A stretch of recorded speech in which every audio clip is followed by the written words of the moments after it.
Time అయితే 8:10 అంటే ఒక 10 నిమిషాలు ఫాస్ట్గా అవుతుంది. 8:10 అయిందనమాట. ఫస్ట్ టైం ఇంత తొందరగా మేము అన్నం తినేసేసి మంచిగా ఇలా ఆడుకుంటుండడం.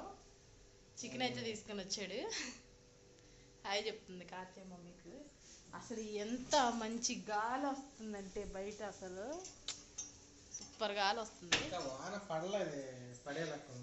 ఎస్, నాకైతే ఇదిగోండి గిన్నెలు ఉన్నాయి, కడిగేసేసుకోవాలి. ఈ 4 ఉన్నాయి అన్నమాట. చికెన్ వండుకొని తిన్నాము. మీ ఇంట్లో ఏంటి ఈరోజు స్పెషల్స్? మేమైతే చికెన్ చేసుకొని తిన్నాం అనమాట. ఇక దీన్ని వద్దాలి, ఇది ఏడ్పించే పని నాన్నకి. సరే సరే